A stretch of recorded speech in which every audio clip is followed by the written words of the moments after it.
All right. Welcome to Problem Solver Politics. We are live here in the KHTS studio. I am your host, Cardon Ellis, with Mark Murphy, because we are restoring civil conversation to the political process. We got a really cool show planned out here today. We are live in the studio with a special guest, Bill Miranda. Who, as you can tell by his outfit, is no longer wearing a suit because he had a chance to rejoin our incredible city council.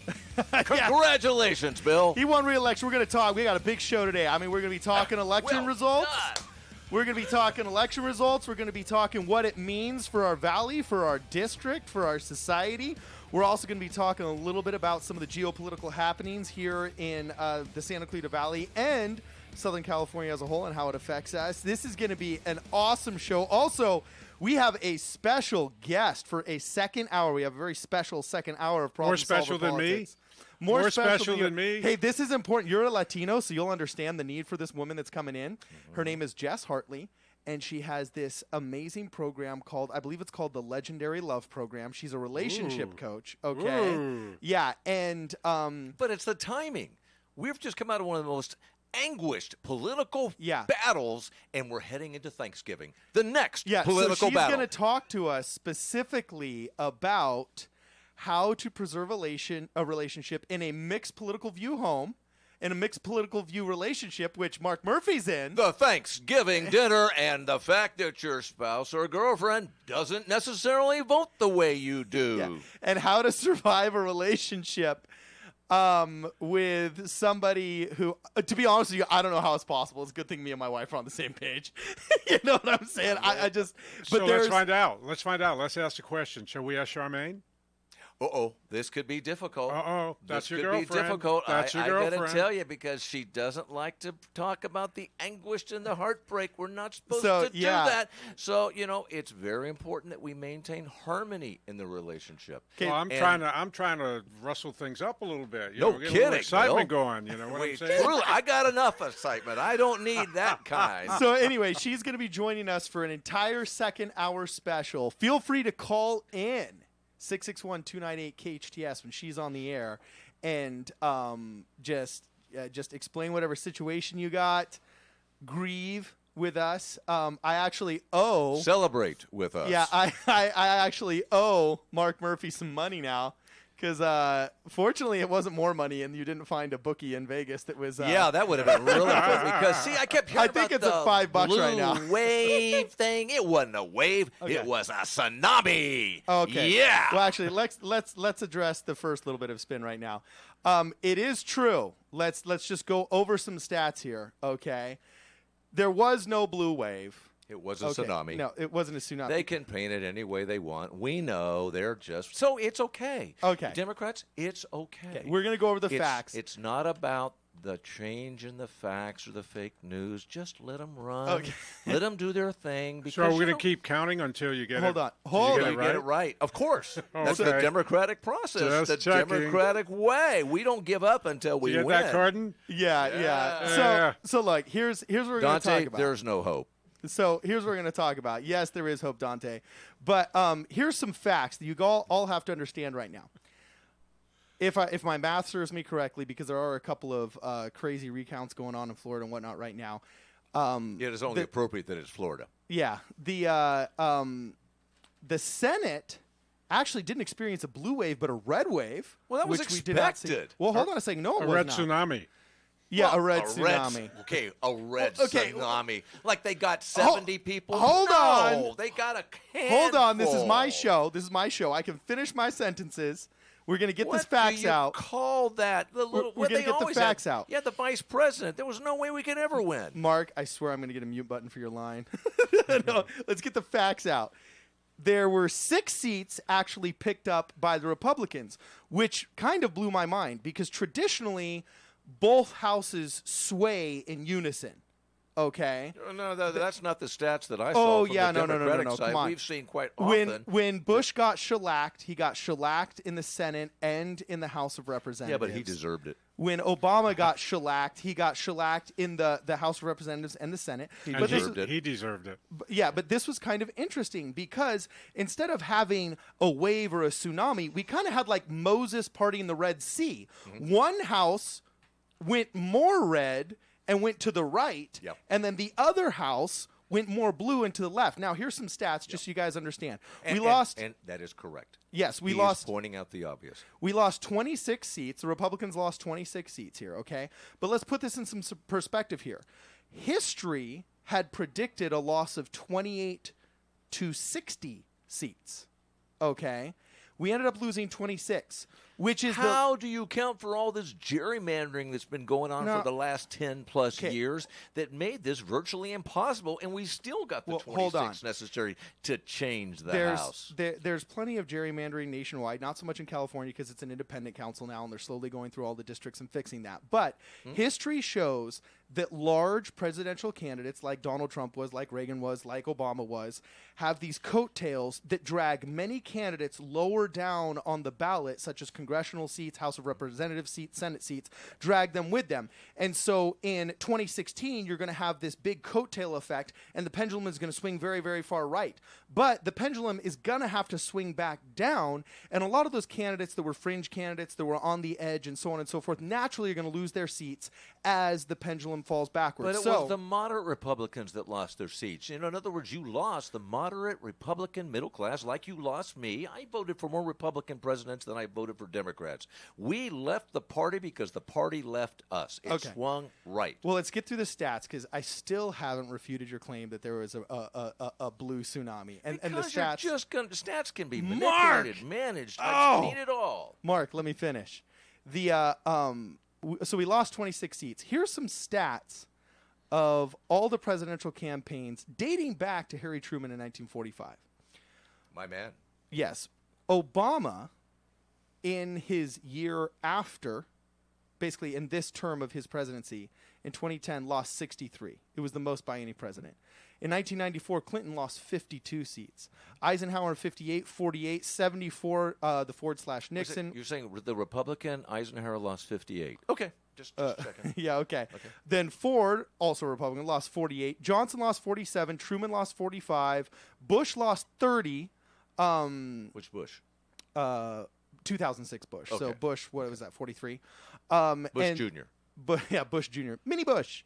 So Reagan, however, so Truman lost 29, Reagan lost 26, and Trump lost 26.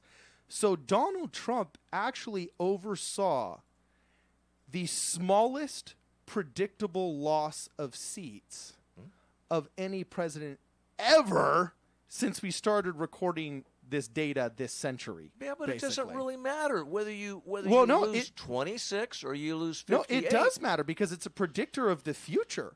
And it shows that overwhelmingly this red wave that our media was telling us was coming once again didn't. All of these polls saying, oh, they're going to lose 30 seats, 40 seats, 50 seats. Oh, there's this blue wave. No, they were absolutely wrong in the Senate.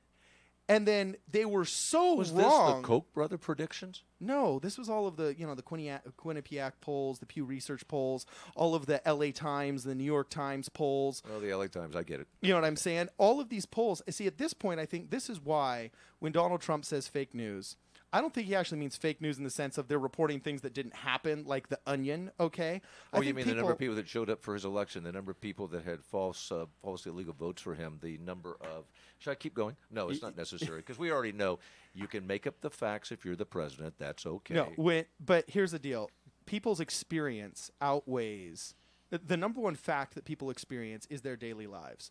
And this is the second time now in every registered Republican and Democrat's life in the Santa Clarita Valley where they have been told overwhelmingly by a media that politically the country is going to vote a certain way, and it did not happen. They said Hillary Clinton was going to win. She's going to win by 4 points, 5 points. Some of the polls had her up by 7 or 8 points, and then she abysmally flops. They said, oh, a blue wave is coming, and both the Senate... Let me finish. She won the popular vote. Okay, hold on. No, but this is an electoral college voting system and a rule book that's 250 years old. Challenging. It's not rigged. It protects small states from larger states, and it's been that way since the Founding Fathers had it. So let me finish my thought here. That this is the second time we've been told overwhelmingly by a conglomerate of media figures, politicians, and statisticians that something's going to happen, and it doesn't. We were told that Donald Trump was going to lose in 2016 by 4, 5, 6, 7, 8 points. He didn't. He wins by that many points. And then you have only 2 years later, this big referendum on his presidency, this big blue wave that's going to happen. Not only does a blue wave not happen in the Senate, the red wave does, and then the blue wave that was supposed to happen in the House of Representatives that statistically was supposed to be anywhere between 30 and 60 seats ends up being only 26, which could only be compared with the second most popular president of this century. Only JFK in 1960 and Ronald Reagan in JFK in 1964 and Ronald Reagan in 1984 won 49 out of 50 states in landslides. Yeah. So you're now putting Donald Trump on a pedestal next to Ronald Reagan in terms of popularity and ability Moral, to retain stability, seats. Standards of performance, his courage under fire in the battlefield. Oh, excuse me, I don't remember what happened there with the bone spurs. Are we talking about the same guy that sets the moral standard of marriage, the same man who rips families, children away from their parents? Are we talking about Bill Clinton? Are we talking about some things like the moral standards? I guess the conservative right can put him up as the pedestal that they want to honor. I'm okay with that. I just can't. We're going to have Bill jump in here in a second. But what's so funny about this show is you guys have to check out an internet. I know it's a Facebook group, but there's this comedian. I don't know if he's a group or if he's just a comedian himself, but it's called We the Internet. And they do this really funny video about this man in the workplace, and it's titled, "Please Stop Making Me Defend Donald Trump." And the guy I actually think is either just a regular liberal or maybe a libertarian or something, but it shows him going through the office as people are making these wild accusations of Donald Trump, like saying, "Oh, he's so racist, he called all Mexicans animals." And the guy actually overhears it and he says, "Well, no, actually, he was calling the criminal element of MS-13 animals." And they, of course, call him racist and get mad at him. And then he's hearing all these accusations, and simply because he likes correcting the record for what really happened, he's perceived in the office as this Donald Trump supporter. So it's like, I don't love Donald Trump. I don't want to hang out with him on the weekends. Your wife would never let you. I don't. Yeah, Melania's smoking hot. You know what I'm saying? But speaking of smoking hot, I'm going to jump in here. Yeah. I have to jump in because if I don't jump in, the time will be out and I'm out of here. And then the lady will come in, and then I'll have to call in, and that's the only way I'll get on the radio show. You see what I'm saying? We gave him an hour. See what I'm saying? See what I'm saying? Well, we were going to give you a grand entrance for your winning. Speaking of smoking hot, guess who's the eye candy here today, right now? Look at this hat. You. Look at this sweater. Do you not think I'm the eye candy here? Yeah. Okay. I'm in a total agreement. To all our radio viewers, let me tell you something. I'm looking at everybody here in this room. I'm the eye candy. Okay, you know what they say in a poker table? You know, if you don't know who is, it's you. Okay, well, in this case, if you don't know who the eye candy is, it's me. Now, the reason I bring up eye candy, because you brought up smoking hot.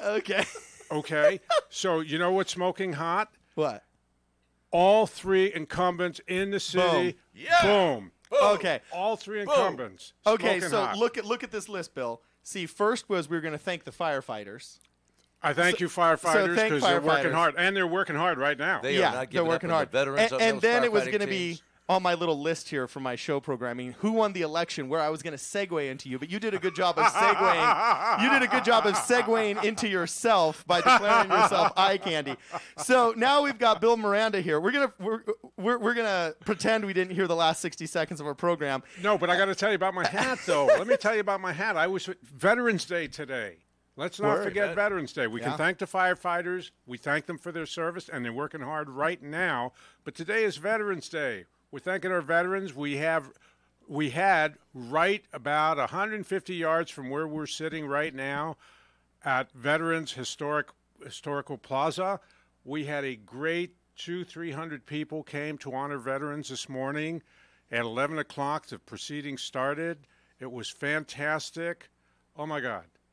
tears, emotion, veterans, parents, veterans' wives and husbands, children, everybody honoring veterans. It was awesome. All right. So and this community I'm has done. so many veterans. Bill served. I served, and we just know that we've done it, and this community welcomes us, honors us, takes care of us, pays attention to us. Yes, we do. Okay, so back to my script. You know what I'm saying? I actually had a really cool, even a soundbite prepared with an applause. And for the Marine Corps, for all you Marines out there, happy birthday. Hoorah. It was a hoorah yesterday. Right, and, most Army guys can remember the day they got out of service. The Marines remember the birthday of the Corps date. All right. Okay, I don't need you starting fights. All right? There's enough veterans in Santa Clarita. I don't need people congregating outside. There's enough of the crazy SJWs that do that.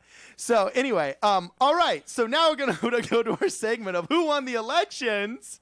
Cody, you got to help us out, man. Let's start out with the biggest. Okay, well, obviously, we'll talk about Katie Hill and Steve Knight later. But locally, who won the elections, man? Give us the deets. Well, locally, a little bit of suspense is ruined with City Council. All three incumbents won, so that'd be Lauren West, Marcia McLean, and Bill Miranda. Bill Miranda, welcome, Bill. I'm the one who created a little bit of suspense. A little bit, yeah. So, Bill, now this is where we should have called you Eye Candy. Congratulated you on your amazing tan and cool Thank hat. you. I just couldn't wait. No, I'd be excited too if I came in riding this red wave of Santa Clarita. I'd be excited if I had that sweater too. But it was a pretty crazy night. Okay. But yeah, you guys pulled it off straight down the top. Now the results were pretty interesting. Cody, what were the takeaways of some of these results that you found humorous? For City Council, one of my favorites, I guess a show favorite now after one appearance, Mr. Ken Dean, coming in with 7.8% of the votes. I mean, 9,749 votes. So read it down. From the top. What first percentage? was Laureen West. First that was Laureen pretty West, predictable. about 14.6%. Right under her, Marcia McLean with 14.4%, so they basically were even. Now, I got to be honest. That surprised me. Marcia is a controversial character. She worked hard in this. Okay, now I know she worked hard. She was very gracious on our show, and that's awesome. But I feel like I usually have a pretty good ear to the railroad tracks on how popular somebody is in this town. And she's one of those love 'em or hate 'em characters. And the fact that she was right neck and neck with Laureen West, that surprised me. So keep going.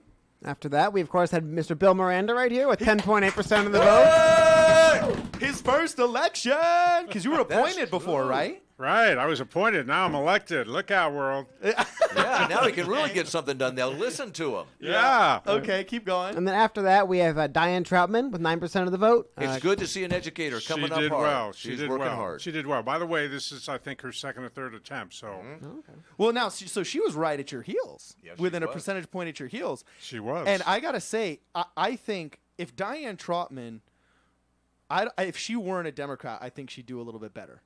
Just because I think there's a lot of fear of the baggage that comes along with a lot of the progressive she group couldn't live with herself around here. But I got to give Diane Troutman credit. Her people are texting like crazy and calling like crazy and responding to your text like crazy. She had a crew. I think she performed well. Keep going. After that, we had, of course, Mr. Ken Dean with 7.8% of the vote. Ken! Woo! A founding father. Also not his first time. And he beat, who was next? I believe it was Tim Ben, right? Another staple of City Council election, Tim Ben Boydston with 7.5% of the votes. And then now we're going to... Certainly not his first time. Yeah, now we're going to skip all the way to the bottom to highlight one of our friends who I completely supported. I got to tell you, I completely supported He's this a cat. future for this city. He was a cool guy, and we literally sat him down after this, and we said, bro, you're going to get slaughtered. But don't give up. But you got a great attitude, and you're a cool cat, and both me and Mark agreed that you've got the personality and a platform that made sense for the future. And he's cool. What?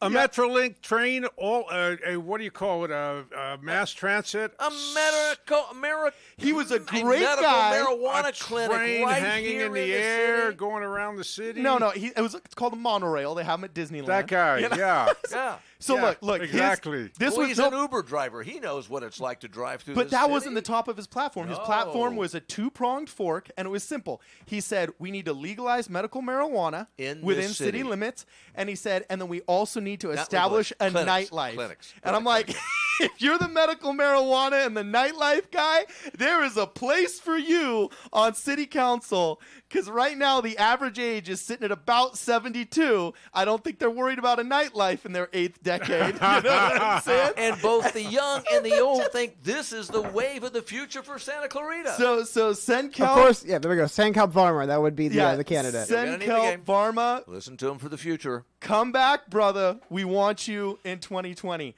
Come back, and instead of getting, what did he get, 1%? 1.3%, yeah. All right, I'm counting on him getting 3% next time. So we're going to come heard it back. Here. Bill thinks he can keep him at 3. I'm going to go for 9. So now elections are intriguing. We're going to come back and we're going to pick Bill Miranda's brain a little bit, talk a little bit about how he won, how his election went. We're going to talk a little bit about the Christy Smith and the Katie Hill campaign, some things we were impressed with. And we're going to keep this conversation going. Don't touch that dial. This is Problem Solver Politics. It is 7:28.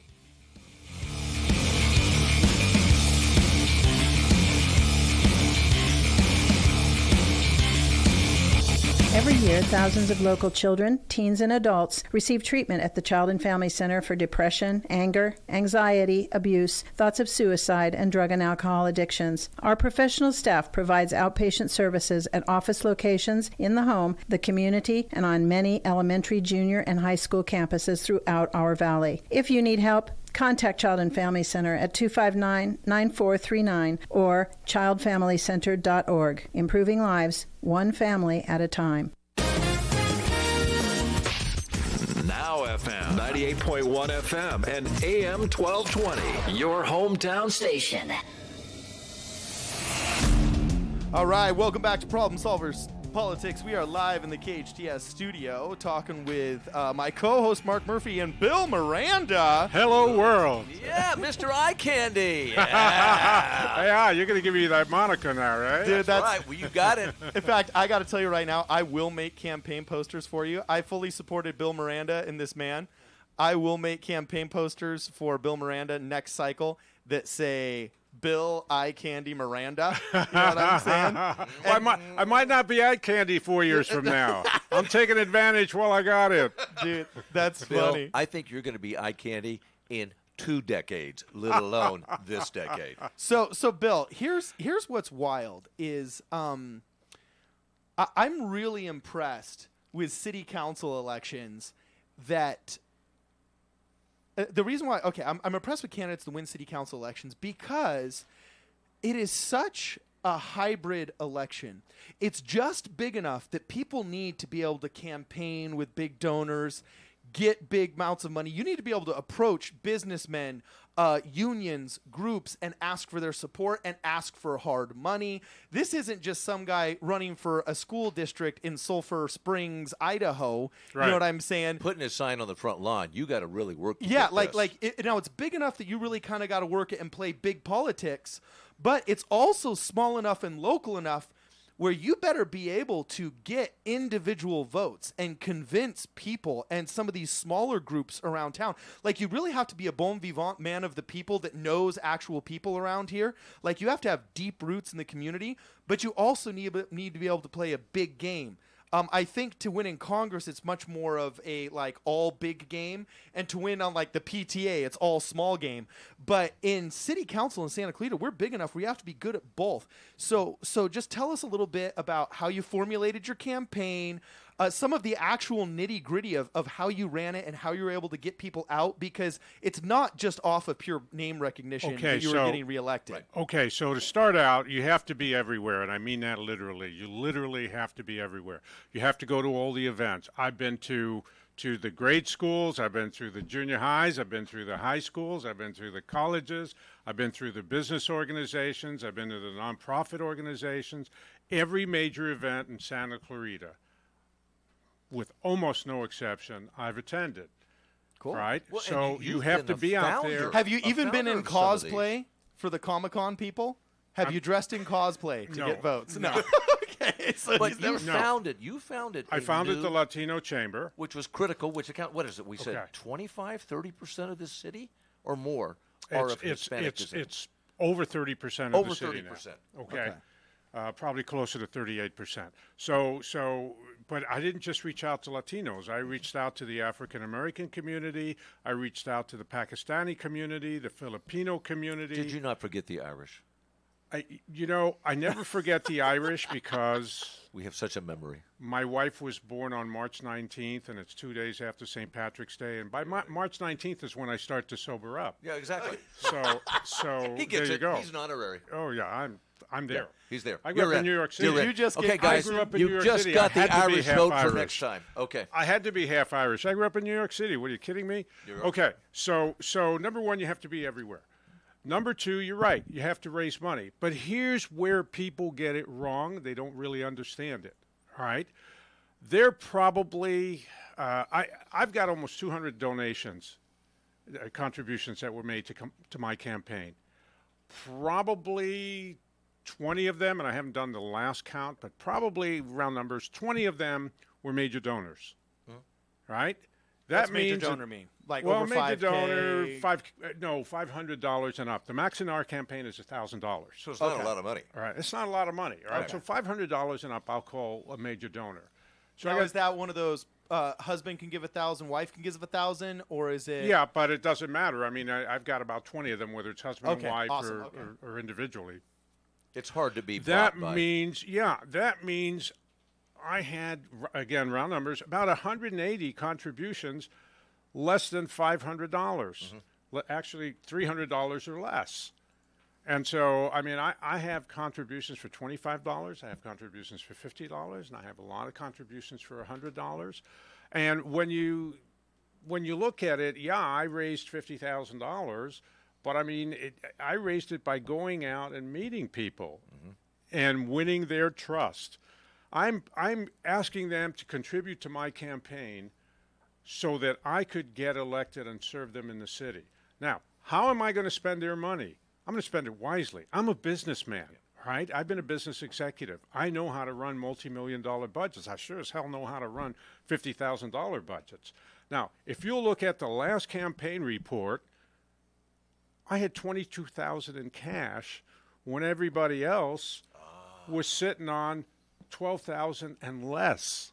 But you can't do that much with 22,000. I mean, more than they can with 10. No. You can do but a lot. You can do a lot. Well, You I know, don't know. You can do yeah. a lot if you know how to do it. But you don't. You can't go buy a major. You can't buy a major TV ad because it really doesn't make that much a difference. But nobody bought a major TV ad. Yeah. Exactly. Okay. We are Nobody keeping in the it city local. council race. We Okay. kept it reasonable. We Right. kept it local. Right. But here's what you can do. All right. When you have money at the end, you do things like I did. All right. I put signs on 7 intersections all over Santa Clarita the night before election and the day of election. All right. I saw some of those. Seven intersections, signs. Tim Benn, known for his signs, known for his sign waving at the end of a campaign. Tim Benn had one sign on one corner, and him. Now, do you really Okay. think that signs help that much? Absolutely. Okay. Number one. Number two, I went on social media and spent several $1,000s on social media in the last week. Nobody else did that. Yeah. Nobody else did that. Okay. How did I spend? And by the way, spending $3,000, $4,000 on social media is huge, but more importantly, doing it the smart way. All right, reaching your voters, not reaching everybody. Right. Reaching your voters, targeting. Okay, so what was, because this is where I love the nitty gritty, and just like there's people that sit around baseball and analyze everything about different players and percentages, so on and so forth. What was your target? Like, where did you find that happy medium, that sweet spot was of targeting your voters? Were you going for, I don't know, women between the ages of 19 and 35 because I got the best tan of everybody on city council? Were you going for the old people because they're the most aware in the midterm elections? Like, what's your target? They're called. I feel they're very called- vulnerable Yeah, here. yeah. We're called seniors, if you don't mind. Oh, And- okay, yeah. Okay. No, Bill, we Now, are some of us are old people, but We we're are- called Dude, you look seniors. like you could be my roommate. You're not a we're senior. future seniors. You know, I told a 94-year-old friend that she's now set the bar. She's got to reach 120. We are future seniors. There you go. Bill. Dude, There you look, go. look. 40 is the new 30. Yeah, All yeah. right, and the way Yeah, but Laureen 40's West is but doing. 40's only the new 30 if you keep yourself in shape, if you work out, if you eat right. And we're okay. alive. If you only chase one woman around the kitchen table instead of 30, you know what I'm saying? Okay. So Keep that in mind. you asked me what my target audience was, and I'll give you the breakdown. Seniors, business people, Yep. business owners, Yep. veterans. Yep. Gosh, Okay. 1, 2, 3. I'm in. Okay. Okay. There you go. Now, Oh, one more. yeah. And Cardon Ellis followers. Yeah. And now the Irish. Because he personally got me about 500 votes. Actually, All right. I will be honest. That loud, outspoken voice at parties that Jess Hartley later on in the program is going to teach us how to avoid the pitfalls that I engage in pretty much every social social don't event that I'm invite him at. to You know what I'm parties. saying? It's very important to keep that in mind. Is being that outspoken guy though has some interesting side effects. One of them is I have to take off election day. I literally move my day off, which is generally a Monday or a Saturday, to that Tuesday because I know from about 9 a.m. until the polls close, I am going to be bombarded with text messages and calls from everybody that's like, I haven't really looked at my ballots until today, and who do I vote for? Like, who's good, who stinks? And I'm getting calls from Democrats, Republicans, Libertarians, Green Party people, folks that want to legalize marijuana. I'm getting the phone calls from everybody, so much so that it actually prohibits my ability to work on Election Day, so I take it off. So, yeah, when I was getting those calls, I I went to the definitely beach. was pubbing Bill Miranda, He was. He was. you know, because, and That extra 500 votes gave me the cushion to go to sleep at 3:30 in the morning. at 3:30 in the morning.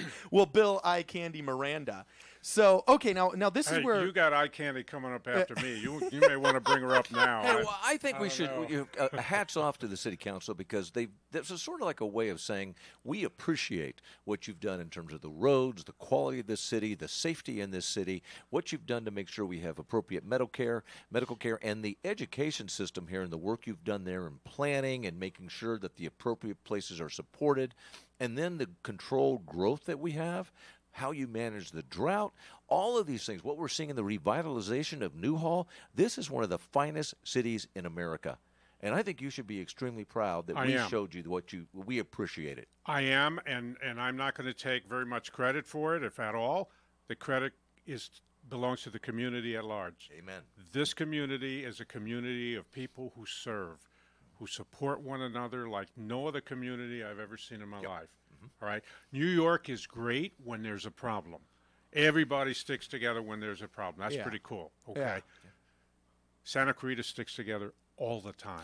This is not a Right. city of Democrats and Republicans who are constantly at each other's throats. We are unified in achieving our goals together. I am absolutely amazed at how we work together. well, hold on. Before you get too ecumenical, I do have to say before you get too Amen. ecumenical, now there is something. I mean, one of the things I love about me and Mark Murphy here. Our slogan, is what was the slogan we came up with today, Okay, Mark?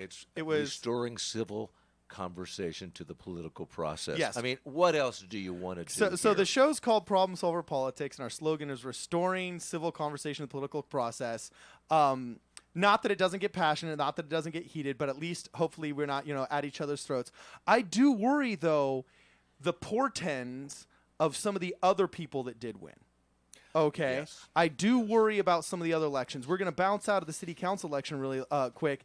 Cody, tell us the results just really fast of some of these other major seats that were won and or lost. Well, one of the more controversial seats out here would be Trustee Area 5 for the William S. Hart Union High School District, which, of course, is Joe Messina's seat, which he retained in pretty good showing, 51% of the total votes. So Okay, about now- 20-point So lead. Joe got the Democratic vote this time as well, only because we find him extremely humorous on the, you got to have a show that's fun to listen to. Well, It's like SNL. I do give him credit though because he keeps his gloves up, and there's no way he could have Yes. won that. There's no way he could have won that vote without appealing to Democrats and correct. moderate folk. He does a good job. That's why we voted for him. Yeah, I don't really have any particular criticism of his politics or the management of his campaign or anything like that. I wish I could get him out of those New Balance shoes.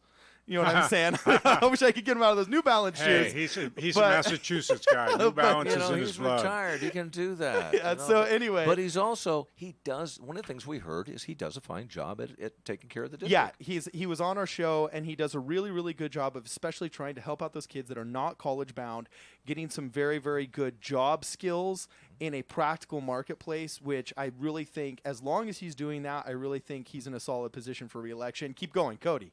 Next up, we had a couple former guests actually dueling it out. That would be Bob Jensen and Donna Robert for Trustee Area 2 in the William S. Hart Union High School District. And Bob Jensen, the incumbent, retained. So, Bob by what? By Killed what? her. Killed her.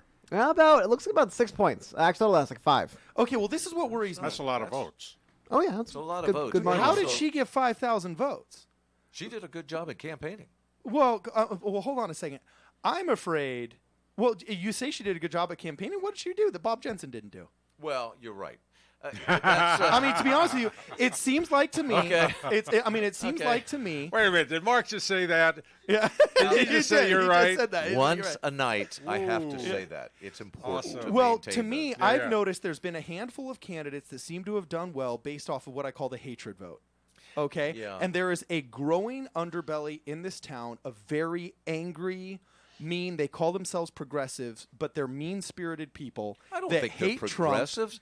They just because people hate Trump. That's just No, but it's that's beyond Trump. appreciating civility and appreciating a good No, president. it's beyond That's Trump. why they don't support Trump. And I think it But might be the next election you're going to call. Tell me. This is talking the locals. These guys. We're talking about the high school district. You're going to call Saugus, Bob right? Jensen hold on. did a fine job of taking care I believe of the it. next district you're asking for would be Trustee Area 1 in the Saugus Union School District Governing Board. That would be Mr. David Barlavi with looks like a 5-point lead over Evan Patillion. So hate did rule. Dude, I got to tell you, this David Barlavi guy really worries me. Like, he really, really, really, really worries me. So there's going to be some watching going on. And no, I will be watching. And I got to tell you, I have friends that are bona fide registered socialists. Like they literally, and I've had this conversation with them about capitalism versus socialism, and they literally, when I asked them, socialism has always failed. Why do you want to promote it here? It led to 21 million deaths in the 20th century. You know, like, what are you thinking? And they're like, it's just never been applied right. We can do it good this time. Sounds you know, like the English describing what happened to the Irish and their feeding program back in the 1840s. But anyway, lame. It's lame. It was lame. So I'm okay. I'm okay with whatever your political views are as long as you're consistent with them and you're kind and you never put your politics over the humanity of the people that you think that you are serving. Andrew Tabon, I constantly give that guy credit. I have been with him at the SB 54 meeting. I have been with him in political discussions multiple times. He's always civil. He's got spice and pepper behind his fastballs. Mm-hmm. And you better be on your toes when you're around that brother, or else he's gonna be playing hardball with you. But at the end of the day, he came out, he shook hands with Cameron Smythe. He says, this was not the, what I was hoping happened, but thank you for serving. Thank you for being here so late. Extremely respectful. I give him Mondo credit, right? In that same meeting, I sat next to David Barlavi and listened to him openly mock the parents who had lost children in drunk driving accidents to multiple deportees, drunk driving criminals. I literally heard him say things like when there was this grieving father saying, hey, we need to get the criminal aspect of illegal immigration under control because my son was killed on the corner of, and he names the corner. And you can't tell and speak about the death of your child, okay, without tearing up. And he tears up, and I literally heard him say, like, oh, well, one less Republican, and I finally got out my phone and I started recording him. I have footage of this man literally when another parent gets up and talks about how their child was killed, and then another businesswoman gets up and says, oh, the foreman of my construction company was killed. We're talking about life and death. He's just taken the example of the president who in the midst of this tragedy of the fires here, says he's not going to send us the money to take care of rebuild the state because we don't manage the federal lands properly in the state of California. Dude, come on. No, stop. Mark. I mean, everybody on the right and the left jumped on him. You don't say something like that. I swear I'm going to unplug this thing. Fires. No, Mark. Fires are topical, but he learned from that man. Mark, stop. Okay. Do you think, how can you justify a man? I have it on the video. I showed you this video. I agree with you. No, hold on a second. But he just learned from the president. Okay, no, hold on. That's a BS excuse, and there is no excuse for. He literally leaned over, and I showed you the video, and he said, well, that's a real problem. And he made fun of a parent who lost a kid. There is no excuse for that behavior from any person in political office, whether it be at the local level or at the national level. He has literally called for everyone in Santa Clarita to defriend anybody that supported Donald Trump or Republicans, has used all kinds of swear words, epithets, everything against anybody not of his political bent. And then now he won over Jesus Anao, who, in my opinion, you said was a class act. He is. He is. There's no question. Yeah, but there's a reason he won. And the reason is simple. Two Republicans competed against each other and split the vote. What party does that? Well, now this is where I'm going to rip on Republicans now. Now this, and I hope every leader in the Central Committee of the Republican Party, every leader in every future election is listening. Attention, Republicans. This was, and I mean, Edmund Burke said the only thing that evil needs to prosper, is that good men do nothing. I do not think Democrats are evil. There are beautiful, lovely Democrats in our valley. There are a few of us. David Barlavi, literally, I worry about him having power. But why did I they worry put about up him having power? two Republican candidates? And then why would you do that? That's why I bark. And this should have been a sit down. There should have been a sit down with Republican leadership saying, look, the party's job is to expand the number of seats we control. If you run with he only got 30%, right, Cody? It looks like 38%. Okay. This guy walked out with a third of the votes, just 4% shy of a third of the votes. And how many guys were running? How many people? There was three. So he walked off with his chunk of the votes. Right. Obviously, 66% of the people, 60-some-odd percent of the people wanted a Republican in, but because two Republicans were running, they couldn't peel each other off popularity-wise. How close was it? What were the other 2 percentage votes? I mean, it was basically 200 votes as of, I think 9:50 a.m. on Friday. 200 votes separated the two men. Yeah, so, I mean, there should have been a sit-down with Republican leadership saying, look, Jesus is our guy this round. Bro, we're going to get you next round or something, because if not, with only less than 1/3 of the votes, you have a man who is literally going to be dictating what is taught to our children, who is literally calling for the harassment and the, marginalization of 60% of our valley that doesn't think his way. So anyway, we're going to talk a little bit more about some of the other campaigns on the other side of this little commercial break. You're talking Problem Solver Politics. Don't touch that dial.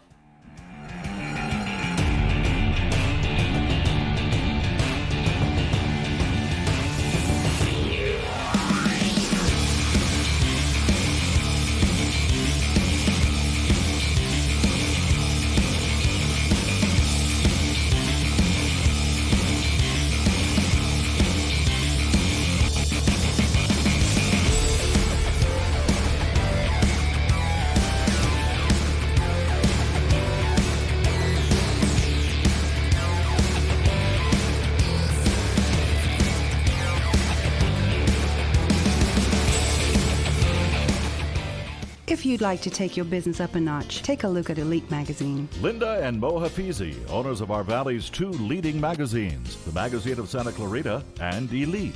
I'm so proud of Elite. It allows your advertisement to stand out. We distribute Elite to 50,000 homes and businesses. You'll find us in 1,900 local hotel rooms. Discover how Elite Magazine can help your business. Call 294-4444. Superior quality is second nature to us. Just ask our advertisers.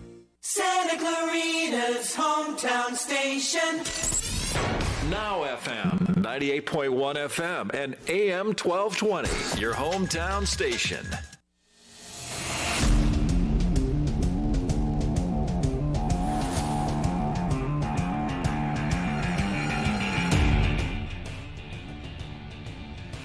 All right. Welcome back to Problem Solver Politics. We are live in the KHTS studio with me, your host, Cardon Ellis, Mark Murphy, and Bill Miranda. Okay, so guys, we never have enough time here. We got to cover a lot of these other elections. Hit us, Cody, with the other outstanding elections and or the elections that were won. Let's just kind of machine gun this out right now. Alrighty, well, as far as completed elections, we have incumbent Steve Knight falling to Democratic competitor Katie Hill with the vote. Looks like we had it 51-48 as the last update. This is another example of the Democrats putting up someone who, my gosh, they got away with it. They got away with it. They took someone who really didn't know the district, and she word kind of a media wave, and she came in here. She doesn't know a lot about the local politics or the local people. She left a lot of us out in the cold. Steve Knight was a highly quality man of character, and I am sad to see that he will be moving on in the short term. So we're actually having next week. You heard this from a Democrat. Yeah, next week I'm inviting Andrew Tabon on the show to talk a little bit about their campaign, because I give an insane amount of credit to the Hill and Christy Smith campaign, because there is a wild amount of irony in these two campaigns. The most capitalist, privately resourced, and volunteer-based campaign was the Christy Smith and Katie Hill campaign. I mean, they were sharing a PR girl. They're sharing a calendaring staff. If you volunteered for Christy Smith, you were volunteering for Katie Hill. If you volunteered for Katie Hill, you were volunteering for Christy Smith.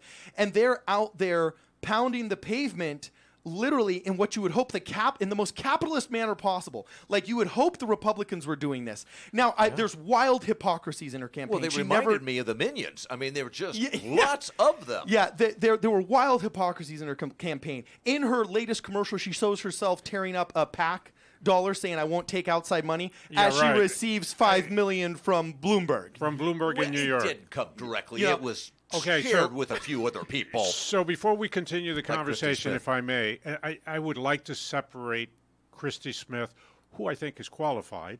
Thank you. Okay. With Katie Hill, who I don't think is qualified. Okay. Thank you. So, but either way, whatever you think about them, and no matter how much the wild hypocrisies frustrate you, you cannot look at that campaign and not think it's a thing of beauty, because they were out there hitting it just as hard as Barack Obama did against Mitt Romney. And once again, it was 50% success of Katie Hill's part. I do give credit where credit is due on the show. But the other 50% was a wild failure of the Republican Party in our area, okay, to really, I mean, honestly, since Buck McKeon's gone, he ruled the Republican Party like an iron fist in this town. You want to dissent from the party, you're out. You want to get into the party, you're in. You would go to his office, and it was just young, gorgeous, handsome man intern that looked like a GQ model. Who had served overseas in Iraq, usually. Yeah, after girl who looked like the head of a PR firm. Everybody's gorgeous. Everybody's smile. Everybody's in pencil skirts and heels and nice three-piece suits. They're young. They're there for a year, and then they're off to be a leader somewhere else in the party, and they're killing it. They're breeding youth leadership. All of that has slowly atrophied, honestly, since he was gone, to such a degree that there's no bolstering from the local party of the candidate. Steve Knight was on his own. I mean, this brother and his team was fundraising like crazy without, from at least what I felt, and I don't want to anger local Republican officials by saying this, but I really felt like Katie Hill was supported by the machine. Mm-hmm. Yes. And Steve Knight was fending for himself when there should have been a machine saying, "Oh no, we're going to lose the only red seat in a county that is 87% registered Democrats." Well, and here's the amazing thing is what we were really looking at is you guys were counting on the Trump bump. Guess what? Steve Knight, who's a man of character and a great congressman, didn't get that bump. Why? She was outworked by the Democrats, who suddenly figured out maybe they're tired of that other stuff going on in Washington. Well, also, I mean, Steve Knight is such an amazing man. He's a man of integrity. He's honest. He was one of the most hardworking congressmen and honestly honorable man I've ever met in my life to serve in politics. But he doesn't have the Tony Strickland personality, the Bill Miranda personality. He doesn't have the, shaking hands and kissing babies personality, so you need to support that candidate if you don't want him to lose. And that guy was left on his own. And I pushed him as hard as I could because I knew how honorable he was. He was an amazing guest on our show, and he brought that money for the transportation in. He was a really good congressman that put up with the most infernal resistance kids and annoying opposition I've ever seen in a district. I give him insane credit, but I feel like he was left alone. They weren't resisting him. They were resisting what was going on in Washington. Vicariously through him. And I think that's what he faced. So it's unfortunate. Let's talk Dante Acosta. Yeah, talk Dante. 2 minutes. Wow. Bring us home in the last 2 minutes. Yeah, well, they started the counting of the lost ballots, and right now, as of, I think it's late Friday afternoon, Dante's ahead by 213 votes, but they got a lot of votes to count, and most of those votes are not in Dante's sweet spot. So it's not looking good for him. We're hoping and praying.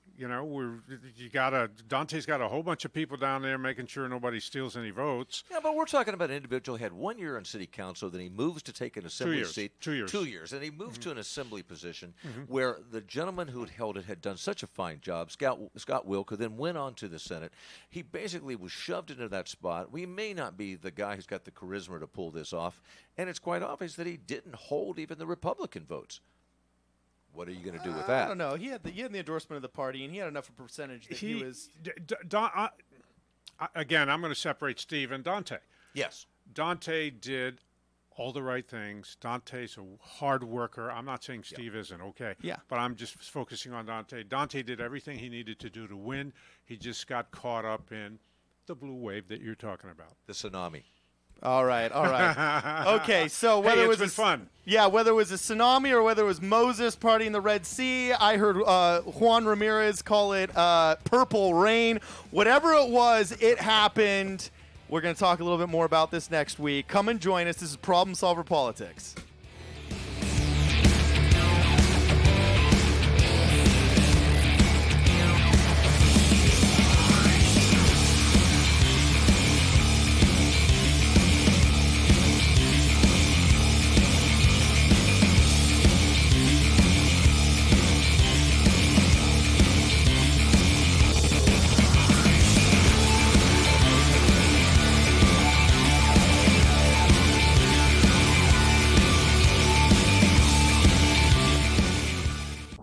KHTS, AM 1220 and 98.1 FM Santa Clarita. It's 8 o'clock. Time for national news on KHTS. Florida recount deadline. I'm Evan Haining. Governor Jerry Brown is calling the fires in California the new abnormal. We have a real challenge here, threatening our whole way of life. Brown says it will take billions of dollars to adapt as the effects of climate change increase. And in Northern California, the bodies of 6 more fire victims have been found. The so-called Camp Fire in Butte County near Chico is now tied for the deadliest fire in state history with 29 confirmed deaths. The 1933 Griffith Park fire also claimed 29 lives, and in this one, more than 200 more still unaccounted for. The Camp Fire is the most destructive in state history, destroying nearly 6,500 homes. In Southern California, the return of the Santa Ana winds gave firefighters a real run for their money, and Ventura County Fire Chief Mark Lorenzen says that's the way it's going to be for the next 3 days. The ebbs and flows of the winds. The Woolsey Fire, as it's known, has claimed 2 lives and nearly 200 homes and counting. In Thousand Oaks, I'm Jim Roop. The combined death totals from those fires is now 31. The recount in Florida's Senate and governor's races continues in Broward County after a 2-hour-plus delay caused by a tested machine that wasn't registering all ballots. And correspondent Ryan Nobles reports on the recount in Palm Beach County. Susan Butcher, who is the supervisor of elections in Palm Beach County, telling our Greg Krieg that it is simply impossible for her county to meet that deadline of having all the ballots recounted by Thursday. For Democrats, that could be a big blow because Palm Beach is one of their big counties. if they have any hope of flipping these results and someone like Bill Nelson overtaking Rick Scott, they need every single vote in Palm Beach County to be counted. Native Americans plan to march in Washington, D.C. Wednesday for protection of reservation lands. In September, the Interior Department ruled it could not hold land in trust for Native Americans. That effectively reverses a 2015 decision that designated 300 acres as a tribal reservation. I'm Evan Haining. Wherever you are this giving season, there's no better way to say happy holidays than with custom cards, calendars, and photo gifts from Vistaprint. And right now, you can get 50% off all holiday cards and calendars at Vistaprint.com. There are hundreds of our newest card designs to choose from. Or give a year's worth of joy by personalizing calendars full of unforgettable pictures. So get merry, get jolly, get 50% off all holiday cards and calendars. Plus, save on other photo gifts at Vistaprint.com. Just enter promo code HOLIDAY. That's Vistaprint.com, promo code HOLIDAY. Till the tears run down from my eyes, Lord, somebody, ooh, somebody, can anybody find me somebody to love? Alexa, play hits from Queen. Okay. Somebody to love, somebody. With Amazon Music, a voice is all you need. Get tens of millions of songs. Download the Amazon Music app today. President Trump has made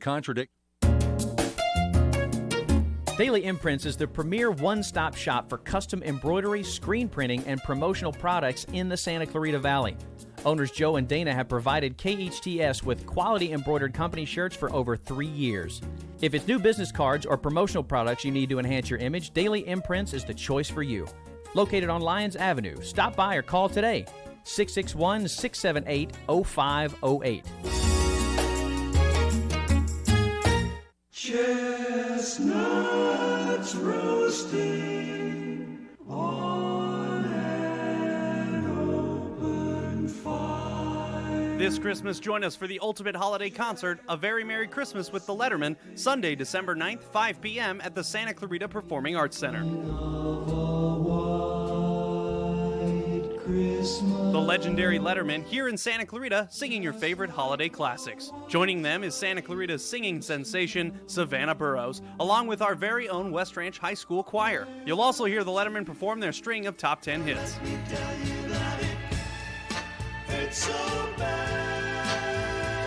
A Very Merry Christmas with the Letterman. Have yourself a merry little Christmas. The Letterman, Savannah Burrows, and West Ranch Choir, Sunday, December 9th. For tickets, visit canyonspack.com. Merry Christmas. How did you become addicted? A friend? Were you at a party and someone said, "Hey, try this"? Then you got the cold sweats and started shaking. And the more you did it, the more it didn't work. So you switched to the needle. Now you're a train wreck. Drinking, drugging, broke. Your family hates you. And you hate you. Get out of your hell on earth now. Call the Detox and Treatment Helpline today for immediate help. In many cases, your insurance may cover the costs. We can't guarantee it, but we can guarantee we have what you need to change your life for the better. Pick up your cell phone and call right now. 800-694-1135. 800-694-1135. 800-694-1135. That number again, 800-694-1135. Hey, it's Aaron Delatorre checking in with today's weather forecast. Mostly clear skies throughout the day. Daytime highs hovering in the lower 80s, and we'll see overnight lows drop down to the upper 40s. For anything and everything, all the news you need to know in and around the Santa Clarita Valley, go to hometownstation.com. Sign up for the daily newsletter on hometownstation.com, going out each weekday, and a special weekend edition on Sunday. And catch us across social media at KHTS Radio. 98.1 FM and AM 1220.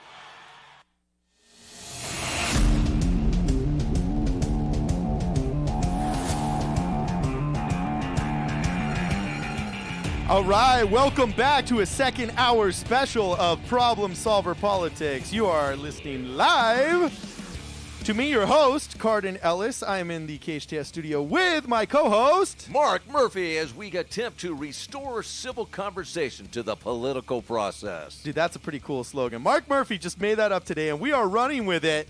And we're running with a really cool guest today who is starting her own program here at KHTS. She is a local legendary love guru / life / relationship coach. I don't know what your business card says.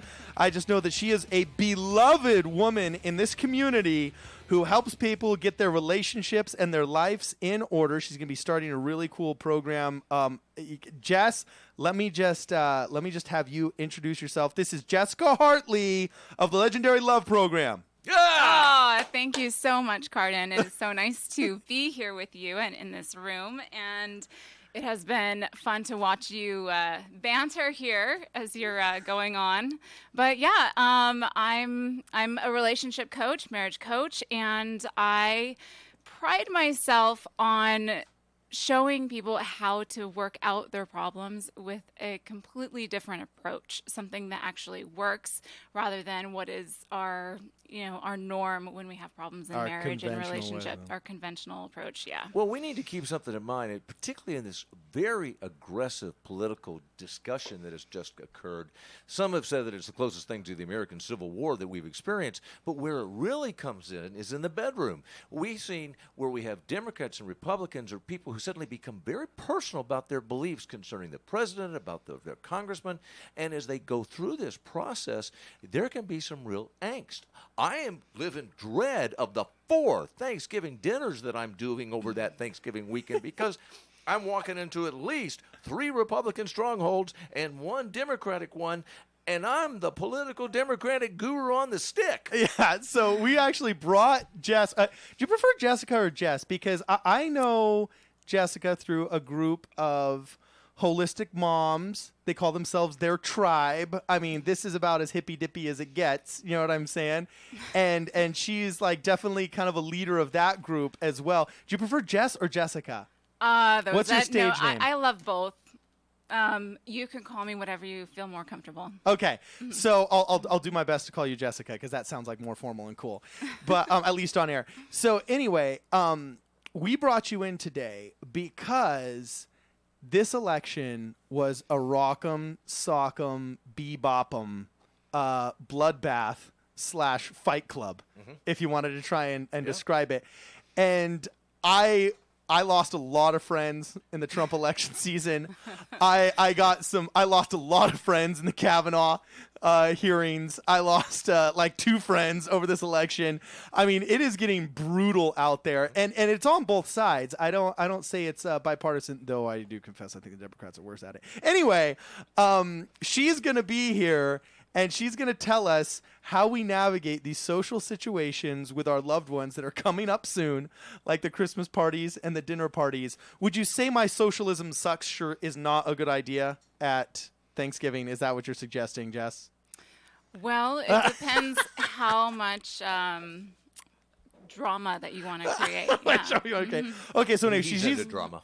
Yeah, so she's going to be here, and she's going to be telling us all about how to navigate these situations with an emphasis on what do some of these couples. I've been contacted via email by a couple of people in town that are actually in. I didn't even know this could exist. I didn't know a hardcore Democrat could be married to a hardcore Republican without them tearing each other's eyeballs out. My wife and I used to have, we would have the picture, Clinton, Bush, Obama, whoever was running against him. It was all this back forth Reagan. Yeah, but you're talking in the 80s, bro. Like 80s, 90s, 2000s. Yeah, but things were different then. In the windows, though. I mean, we'd sat there and we'd go, our votes would simply negate each other, but it was also there was a lot of little conversation that occurred in there that wasn't so kind. Now, before we give Jess the mic here, I do have to tell you though that part of the reason why I started this show though is because I miss a little bit of that, because I remember as a child talking politics with my parents. I was cognizant of the political process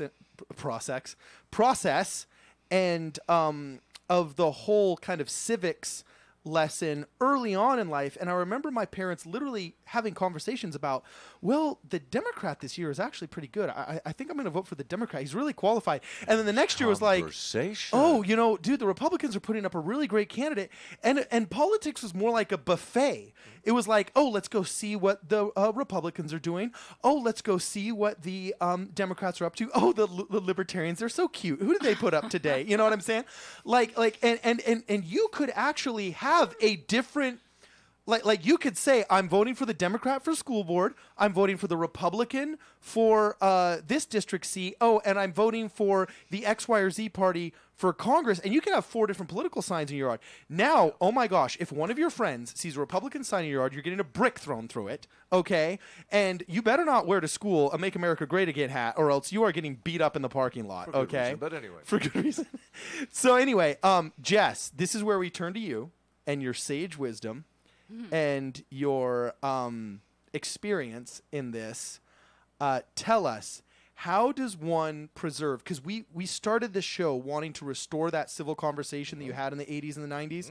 We started the show and we developed the slogan of trying to restore civil conversation to the sphere, but we also, I love a lot of these Democrats that are really cool, and I love being friends with them, but it's getting harder and harder and harder to do it because, A, the stakes are so high, and they make it so hard. Yeah. How do we preserve relationships despite political differences?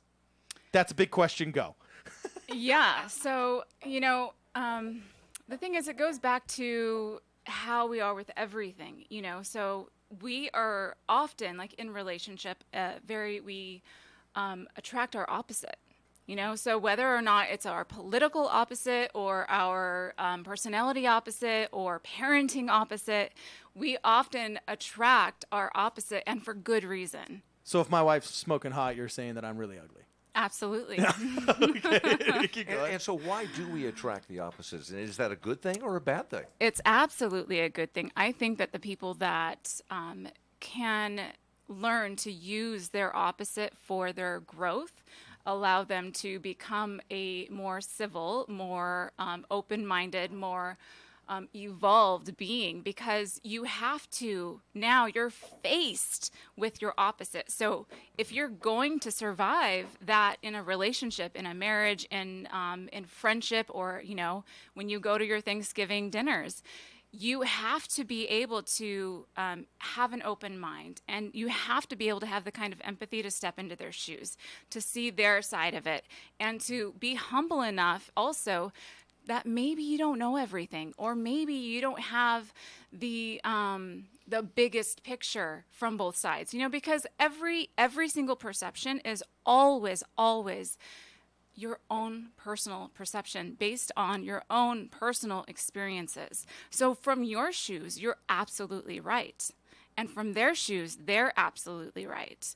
So we have to understand that we're coming at this. So okay, well, hold on a second, though.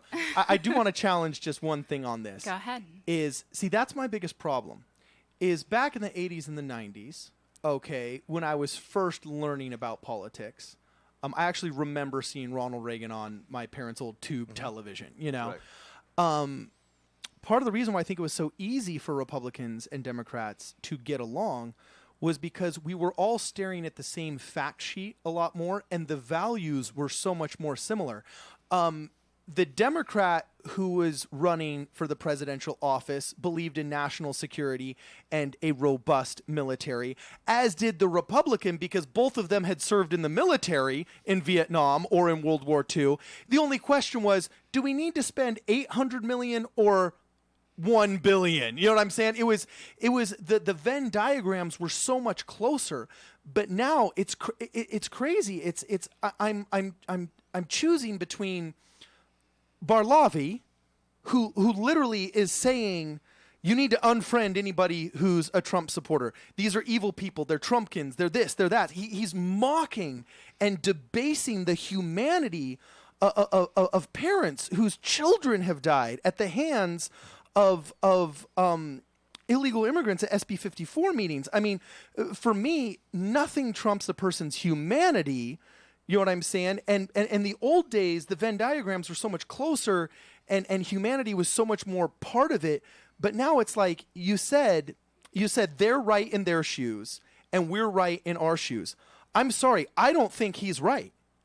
Like, there is data that shows socialism does not work. There is data that shows... Let's go back. This is like in the beginnings of this country, back in the late 1700s, 1800s, the vitriol that developed between Jefferson and, let's say, Adams, where here these old friends could no longer even talk. We've created a situation now where we actually say your intelligence or your humanity is not as good because you believe in this party versus that party, or you have no fiscal constraint versus this. We've created you have to admit, a separation. That's different than you and your wife in the 90s. See, you and your wife in the 90s, watch the debates. Oh, I know. The biggest insult you ever got in the debates between George Bush and who was running against George Bush when he said we're going to restore. Oh, remember his big insult was we're going to restore dignity to the office of the president. And that was a big slam I'm on not going to Clinton. hold age against my or inexperience and age for my opposition. Those were the legendary one-offs. And then you watch the DeSantis and Gillum debates. And it's a rock'em sock'em, drag 'em out by their heels. You look at what Barlavi said against his opponent, and I look at Jesus now, and I'm like, this is a gentleman. Like, I'm sorry. Like, this is a gentleman who's kind and I think would be a good role model for our children and who's fiscally sane. Look at the leadership of the country. When there's no civility at the top, what happens? You can't, on local politics, you can't. Down. No, but that does not give you an excuse at your family dinner or him an excuse online. And this is to where do we this. need her help. We need Yes. Jessica's help. How do we do this? Well, How do we hold this? This is my so question. they don't feel bad. Yeah, so this is my question. You say that, oh, well, you have to see it in their shoes. I'm sorry. I don't want to see it from David Barlavi's shoes. Okay. I never want to think I am such a capitalist that I will tell you that person is not human and I will tell you to defriend them. I will not go to somebody's house and protest in front of them so their wife doesn't feel comfortable enough to go home like he has encouraged people to do to Steve Knight. You know what I'm saying? So it's like I struggle to accept that part of your counsel that, oh, well, from their point of view, they're right. That crap worked in the 70s and the 80s. You know what I'm saying? I got Hillary Clinton telling me that you can't be civil with a party that like the Republicans, and I'm like, holy smoke, this has gone crazy. Well, but that's not what Jessica said. Okay, so hit it. Jessica, take Hit us us there. with your wisdom. I was listening to Jessica. That's not. By the way, what she in her mind, said. I can see her eyes thinking, how do I navigate this political minefield? You know what I'm saying? Without saying something he is that's going to offend people. Just so accept it. So keep going. Jess. No, I hit was it. just wondering where I'm going to ever have a chance to insert anything. On your own show. No, I'm just kidding. Keep going. So keep going. Okay, so to answer what you were asking, it's the pendulum swing. So, if I am let's just pretend for this example that this person that you're saying over here is the one that you cannot possibly admit that they're right. Let's pretend that, and I'm not saying they are or they're not, but let's just pretend that they're the one that is the wrong one, right? So they're the one that's taking the more aggressive action. They're the one that's stepping out of ethics, okay? How do you rebuttal that? The only way to rebuttal that is either to pendulum swing it to the other extreme and rebuttal it with that other extreme, or you can be a bigger person and stay grounded. You know what I'm saying? So it's like we get into these extremes in our views and our political thinking because we're just trying to defend or attack, and it's like the pendulum is just going to swing from one side to the other. And if you really do want to have a civil conversation about politics or anything, if you want to have civility in relationship, whether it be your friend who thinks very different from you or your partner or whatever, it's like we have to, one of us has to be the bigger person that does not attack with the same intensity or aggressiveness or step outside of their ethics as much and stays grounded. So yeah, there's got to be that bigger person. And because you are the one that is saying, hey, how do I have a civil conversation at Thanksgiving? Well, that person now has to be you. Well, and this is what the big challenge is because of this political process, we've demeaned the other side. So I found it fascinating that I could actually sit with my girlfriend, my partner, who was on the other side of the political process, and we went over the ballot. And we had so much fun together. We laughed, we joked about it, we compared the different sides, and 90% of this, we voted together. Sometimes I would cross, sometimes she would cross. We listened to the other person in this wonderful, loving conversation. And on the few that we couldn't agree on, we agreed to disagree because we had this civil basis to fall back on. And the other thing I kept reminding myself is her opinion was as important as mine. It wasn't less intelligent. It could be smarter. It could be better. It was simply different. And as a result, I came into this thing feeling a lot happier, and I got some better votes as a result of it. Okay, that's good. Now, I'm a creative guy. I need structure. And part of what I lament in a lot of aspects of our society is I lament that there's a breakdown of what are the rules. You know what I'm saying? So what are the new rules now? Because, for heaven's sakes, it used to be that you couldn't say sucks. You know what I'm saying? and it used to be if you don't have anything good to say, don't say anything at all. At the same time, I watch an outgoing interview, of Dick Cheney and Bush, in which they were asked by the host, what is your biggest regret of your presidency? And he says, I only have one regret, and it's that I didn't fight the lies that were said about me. So now it seems like we live in a... That wasn't Cheney, because I know he fought tooth and nail every aspect of everything that was said against him for good reason, because a lot was said against him for good reason. Okay, so no matter how you feel about that dynamic duo, you know what I'm saying, I do think that his response is demonstrative of how the rules have seemed to so change. They have changed. You know what I'm saying? The rules have seemed to so change. So it seems like sometimes if you want to be civil, you're the guy showing up to a gunfight with a knife. You know what I'm saying? And you're going to get blistered. You're going to get blistered on Facebook. You're going to get blistered out there. You know what I'm saying? You're going to get just absolutely annihilated in the conversation. So what are the new rules? Well, I would say that you want to make sure that you can stand up for your own protection, like your own, hey, this is not who I am.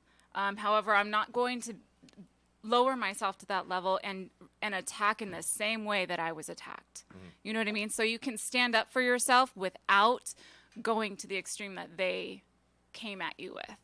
Mm-hmm. And so there's that sort of the middle ground. So if they call you names or they call you lies, socialistic, communistic, left-wing, whatever, you can simply respond as, oh, you mean a former Republican. I mean, you can use No, that's humor. Also Oh, that's not right? Okay. Well, sarcasm in my doesn't book, work? Sarcasm is very toxic, I would say. Yes, I heard that's complaining. Sarcasm is a bit complaining, well, a bit demeaning. It's criticism. It's like the back door of criticism, and so it's an attack just the same. Okay, so we have to be careful of the sarcasm, the extreme humor. Can we laugh it? Can we laugh it off? Do we attempt to throw facts at them? What do we do? Yeah, what's the coping mechanism? Yeah. Well, see, you want to first ask yourselves, what is your intention here? This is a bigger question. What do you want when you go to this Thanksgiving dinner? What is your intention? Do you want to be the person that's right, or do you want to enjoy your Thanksgiving dinner? Okay. What if you can't enjoy it, knowing that there's this person contributing to the demise? No, I'm just kidding. No, you're not. I totally just kidding. Well, it just maybe you have to admit the fact that these people don't agree with you and that they are a problem. So we're going to run into this periodically, and we just have to decide what is most valuable. In my case, I guess I talked to several people and said the issue is we want to have civility. We want to have relationship. I'm not have to prove that I'm right or that I'm superior, because obviously that's not the case. I'm simply have a different view. So if I remember that, I'm going to do okay. Yeah, and I would also say that, but not just that, but that also understanding that each party, each person in their own right, in their own perspectives and in their experience, they have some good to give. You know what I mean? That the other person is unable to tap into, because it's not like we are not jacks of all trades.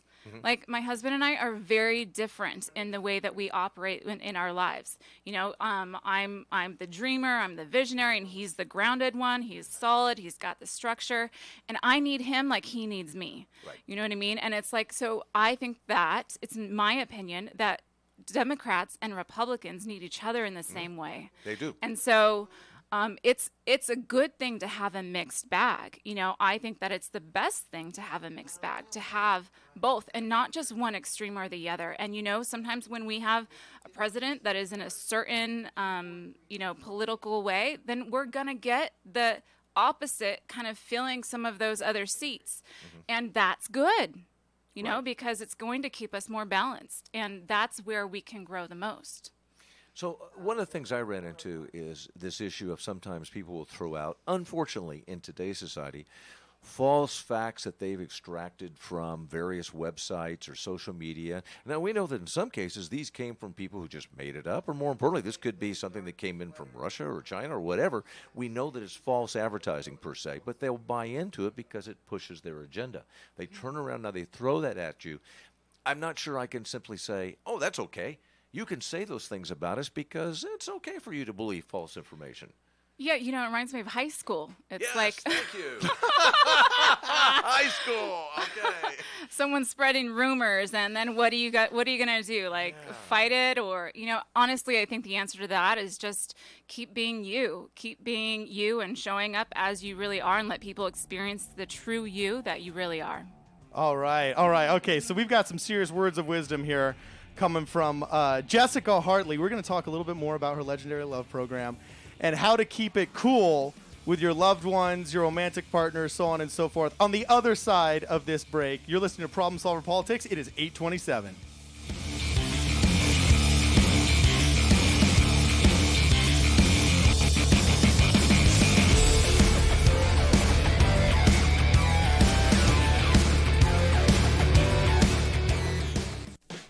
It's Aaron Del Torre checking in with today's weather forecast. Mostly clear skies throughout the day. Daytime highs hovering in the lower 80s, and we'll see overnight lows drop down to the upper 40s. For anything and everything, all the news you need to know in and around the Santa Clarita Valley, go to hometownstation.com. Sign up for the daily newsletter on hometownstation.com, going out each weekday, and a special weekend edition on Sunday. And catch us across social media at KHTS Radio. 98.1 FM and AM 1220. Healthcare can be difficult if you're underinsured or have Medi-Cal. Samuel Dixon Family Health Center can help. Services are available on a sliding fee schedule. The mission of the Samuel Dixon Family Health Center is to give the Santa Clarita Valley access to affordable, quality primary care. There are 3 locations to serve you: Canyon Country, Newhall, and Valverde. Go to sdfhc.org for more information and to find the location most convenient for you. At Jersey Mike's, we make a sub above. Bread baked fresh, veggies served crisp, meat and cheese sliced on the spot.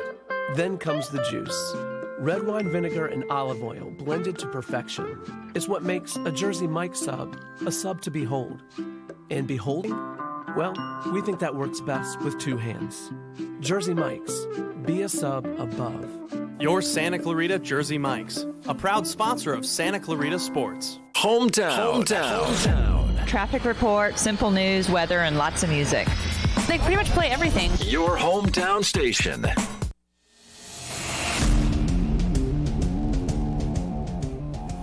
All right, welcome back to Problem Solver Politics. I am your host, Cardon Ellis. We're in the studio with Mark Murphy. Trying to remember that we want to restore civility in our conversation in the political process. Let's make it human, folks. Hey, that's our new slogan. Making it human again. Yeah, that's been a long time. I was reminded when Jessica said this to a certain degree when we talk about what's coming up at the Thanksgiving dinners or what we're going to experience at Christmas or what we're experiencing in the bedroom in conversations. We can get pretty strong about our perspectives and forget that we happen to love and like these people. Okay, so here's I pulled up 2 questions that I've gotten from 2 different people, and you can tell me you can tell me which one you think is which one you want to tackle first.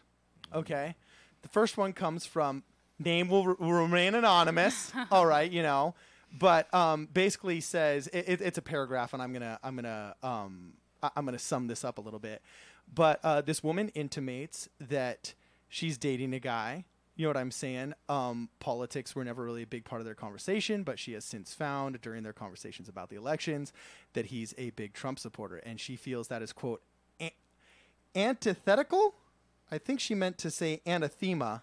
That's probably autocorrect. You know what I'm saying? She's wondering whether this is a sane individual. Yeah, She's very concerned. Yeah. No, well, so, and it's basically becoming a problem to such an extent that she's wondering, does she need to dump him or not? Ooh. And then there's another person here, you know what I'm saying, who, actually, no, here, let's tackle the first one. What would you say? She's wondering, like, it seems like his views are antithetical to what she feels. So do they preserve the relationship? Do they keep going? What's going on here? What should they do? Well, I would say it's a question of, coming down to your values, so back to my husband and I, we have a very similar set of like core values, so if your core value has to do with whether or not you like Trump, then and your relationship with someone that doesn't, then yeah, you have to. I would say you would. It's if that's a core value that you're not willing to negate or negotiate on at all, But for most people, from what I find, that's not a core value. Core values are more things like how many children do we want, how do we want to parent, how many kids. I already said that, and religion. What do we want to do with our time? What do we consider important? Well, actually, you kind of bring me up to the next question here, because what the next woman is obviously much older and says that my child just came home from their first civics class and was encouraged to consider for the registration process, because you were talking about a junior/senior at one of the local high schools here, it seems like. So the husband wants the kid to register and vote Republican. The mom wants the kid to register and vote Democrat here. And it's actually become a little bit of a now football. We got an only child here.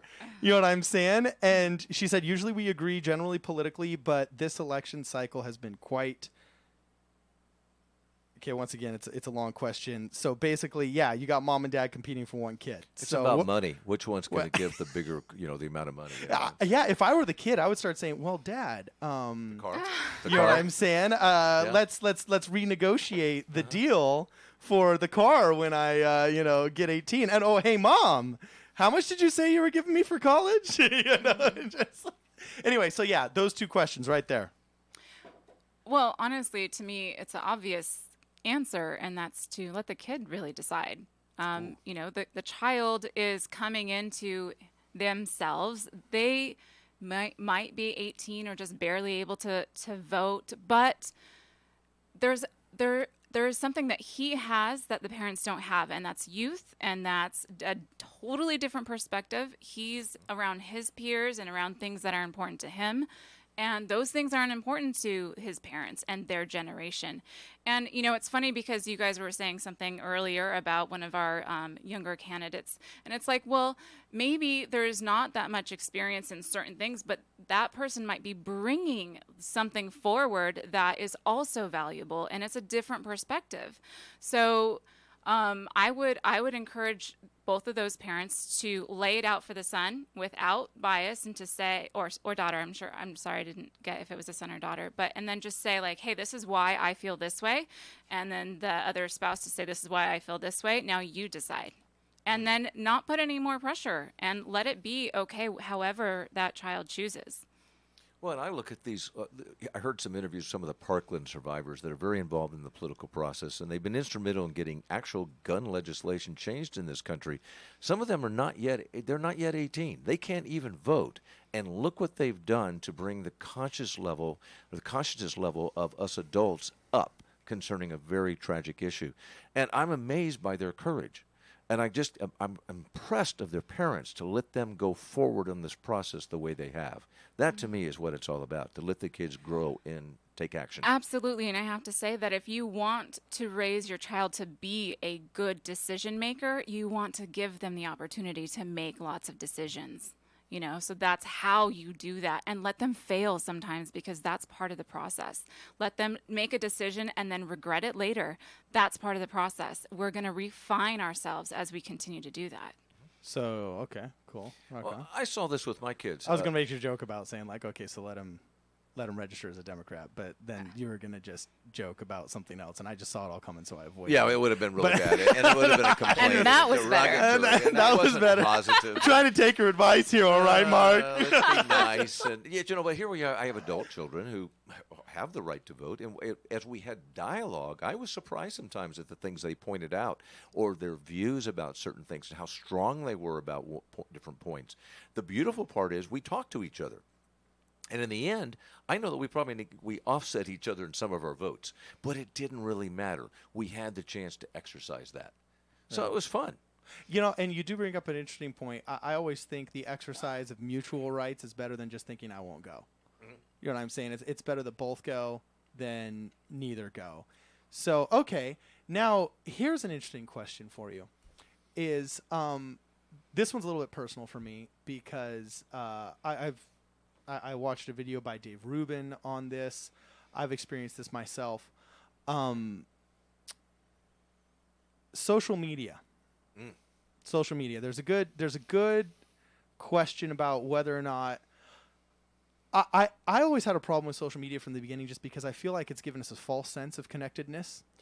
I'm amazed at how many friends I kind of feel connected to, because I've watched their children grow up, I guess vicariously, by their constant posts of their cute kids.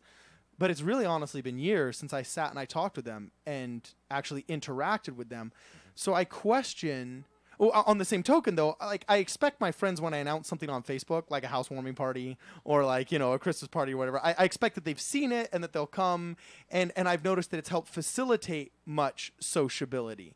So I'm not completely sold on whether or not things like Facebook, Instagram, and social media are a net gain for us or a net attrition and takeaway for us in terms of sociability. But I have noticed that it seems to be the spark that lights most fires of argument nowadays, because we kind of lay bare in these posts how we feel, whether we mean to or not. You know what I'm saying? So I noticed, for example, during the Kavanaugh hearings, my biggest concern was just the preservation of due process.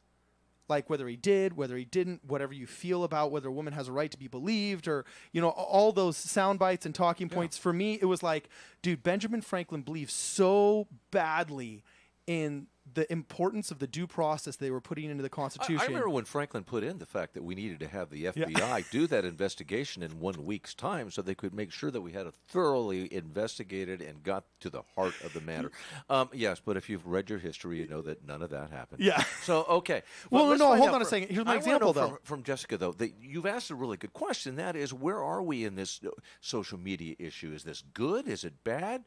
Do we lean more on it? Where are we at? Yeah, what's the ethics of this? Because I, to a certain extent, I feel like, okay, in the old days, you posted lawn signs. You said, I support these people, and you generally named the good reasons why. You know what I'm saying?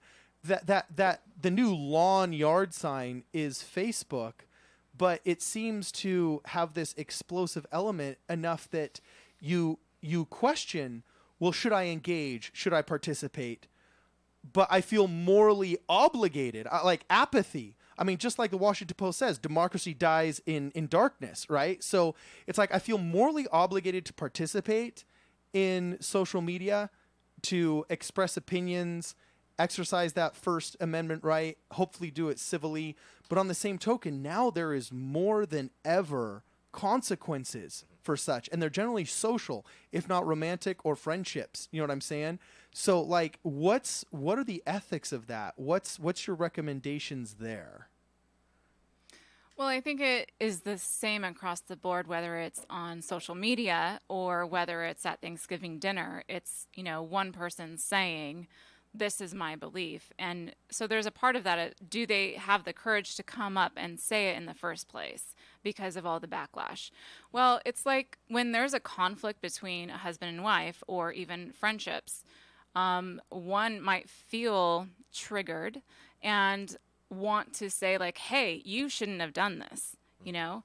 And then the other person is going to sort of either A, backlash, or be like, no, I didn't mean to do that, and sorry, you know? So you're going to have one of those two kinds of reactions. But on the other side, on the person that wants to bring it forward, sometimes we have this need to feel understood, to speak up for what we feel is right. So that often will come out first because it's a very strong need, you know? So a lot of the stuff that happened with Kavanaugh and all of that, it's like a lot of these women are wanting to speak their voice, you know, and be heard and be understood. And it doesn't necessarily mean that it's like it's good or bad. You know, it's just that what the process of their own healing.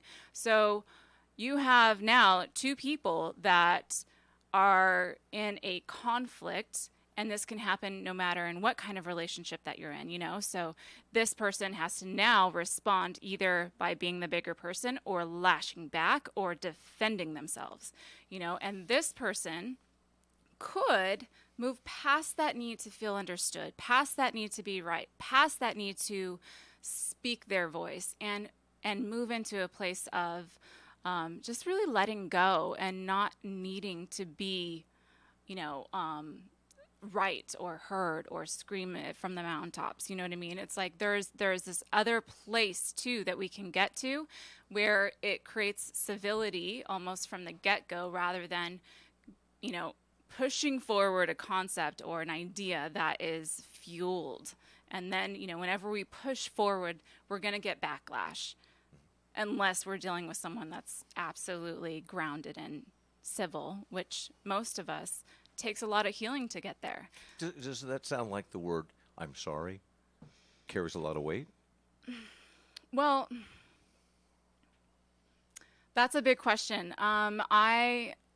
I personally don't necessarily believe in asking other people for forgiveness, even though sometimes that's something that, let's say this person over here really needs to hear.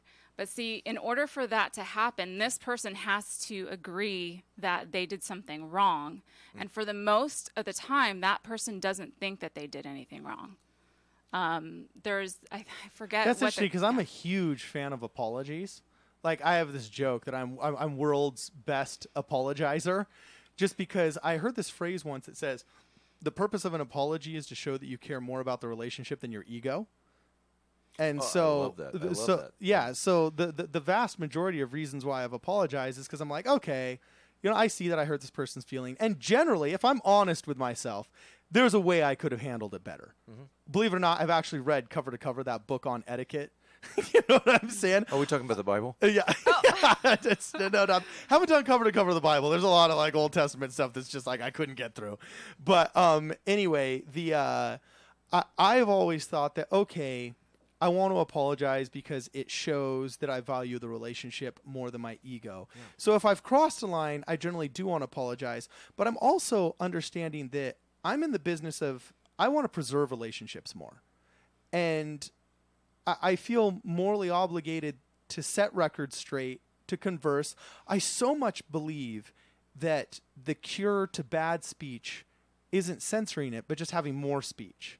If somebody feels a way that I view as mistaken, not just about politics, about anything, you know what I'm saying? That talking them through it and talking about it more is the cure, not saying, oh no, you're wrong, let's not talk about it.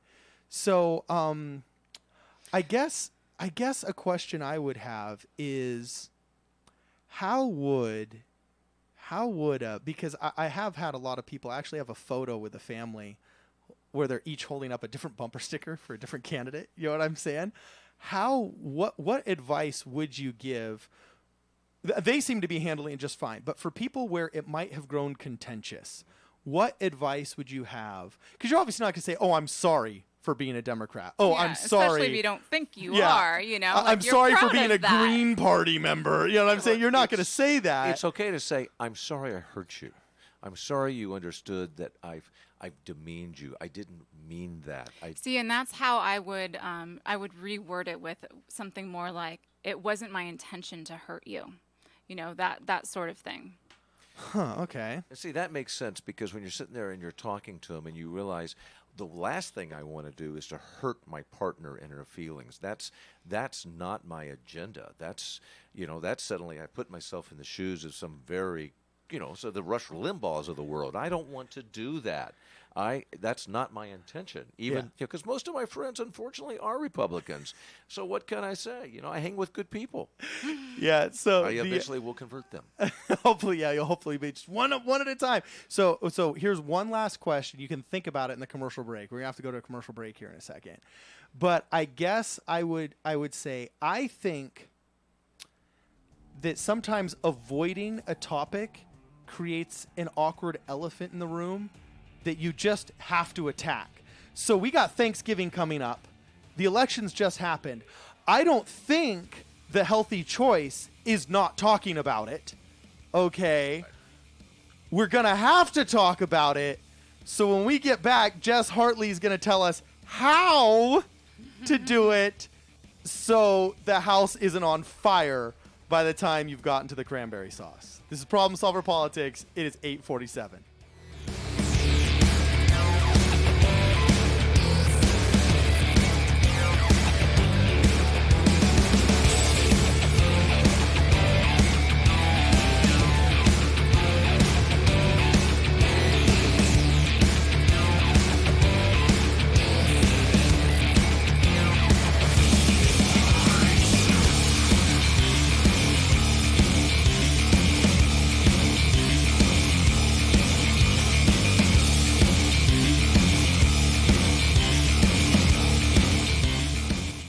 Now find your hometown station all over social media. Facebook, Instagram, Twitter, you name it, we're on it. Pinterest, YouTube, even Snapchat. KHTS even has apps for your Apple and Android phones. Plus, you can get email and text alerts on our homepage on the website. We're all over the place. You can link up to everything by going to hometownstation.com/social. It's that easy. hometownstation.com/social. Chestnuts roasting on an open fire. This Christmas, join us for the ultimate holiday concert, A Very Merry Christmas with the Letterman, Sunday, December 9th, 5 p.m. at the Santa Clarita Performing Arts Center. The legendary Letterman here in Santa Clarita singing your favorite holiday classics. Joining them is Santa Clarita's singing sensation, Savannah Burrows, along with our very own West Ranch High School choir. You'll also hear the Letterman perform their string of top 10 hits.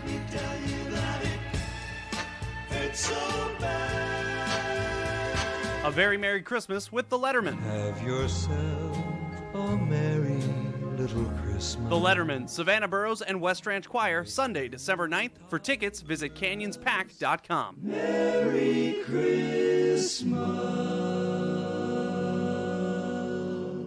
Hometown. Traffic report, simple news, weather, and lots of music. They pretty much play everything. Your hometown station.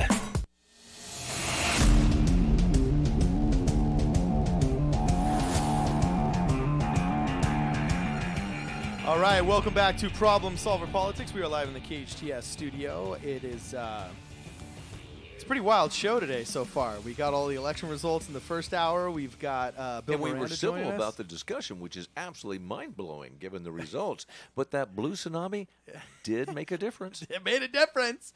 So helping us sort this all out, if you're just joining us, is a local relationship coach / life coach / tribal leader of all the holistic people.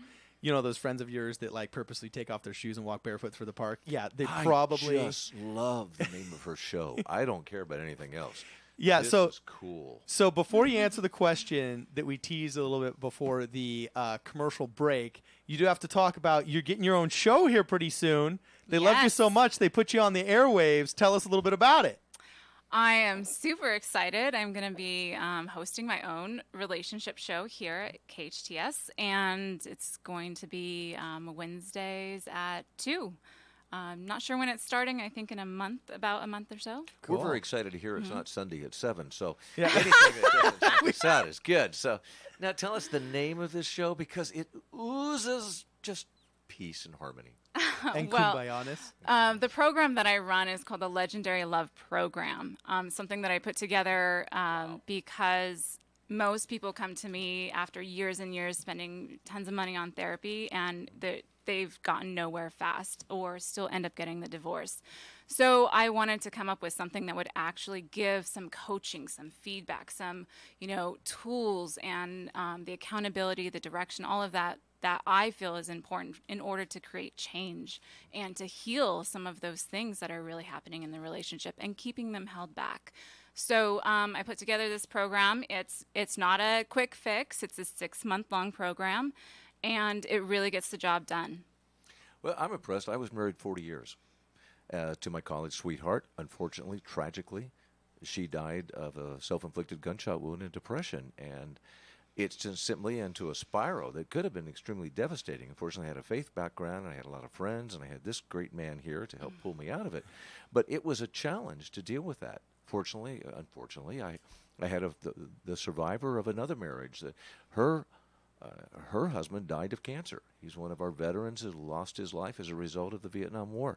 And we kind of together have figured out that we can help each other heal.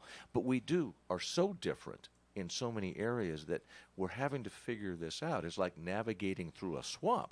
It's not that easy. No, it's not. Did I just hear you advocating to drain the swamp?